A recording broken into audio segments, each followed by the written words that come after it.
Hey, good morning, Crete Public Schools. It is Friday, August 21st, and today is a day to celebrate. It is hard to believe that we've already completed our first full week of school, and I'll tell you, I am so proud of our students and our staff and our community for everything that you are doing to help ensure that we can continue with face-to-face instruction and all of our activities. Those things include wearing those face coverings, maintaining social distance, and practicing good hygiene habits, hand washing and sanitizing. So thanks for everything you're doing. And what an awesome feeling to have had such a successful start to the 2020-21 school year. A couple updates for you this week. First of all, Public Health Solution is increasing the risk dial slightly today. Again, you can check that risk dial on our website. It's still staying in the yellow, so we're going to stay in the yellow, but it is on the rise just slightly. One of the questions that we get all the time is, where is Crete Public Schools at with positive COVID cases? And so I want to outline for you how we are handling that here in the district. So first of all, as of today, we have 2 known positive cases.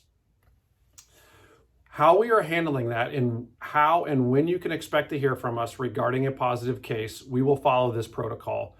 First of all, if your child tests positive, please let us know right away. And then, of course, you'll know that they're positive. You will always receive a phone call from either us or Public Health Solutions if your child has been identified to have been part of a high-risk exposure. And that is determined by Public Health Solutions through their contact tracing. Again, you can expect a phone call from us or Public Health Solutions if your child is identified to have been part of a high-risk exposure. Again, identified by Public Health Solutions. If your child has been identified to potentially have been part of a low-risk exposure, you may not hear from us because those low-risk exposures are just that, they're low risk. And if we continue to do the things that we're doing here, hand washing, wearing our face coverings, maintaining that social distancing, increased cleaning and sanitation protocols, and then you can help us out by self-monitoring for all those COVID symptoms at home every day.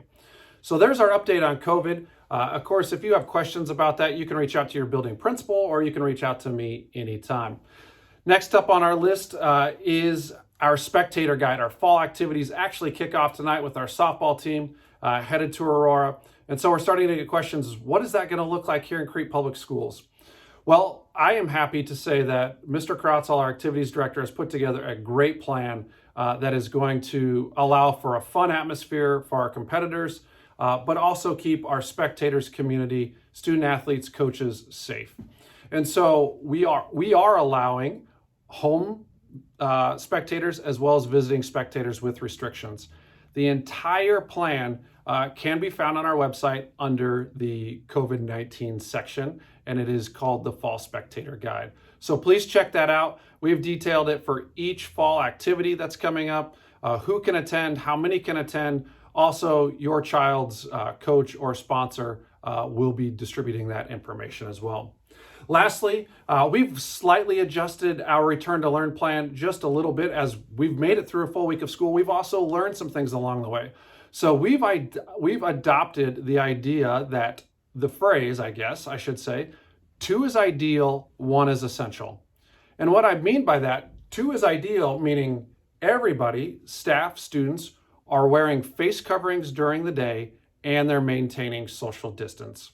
Now, what we've noticed is that social distancing in a school setting can be extremely challenging. So that's where the 1 is essential comes in.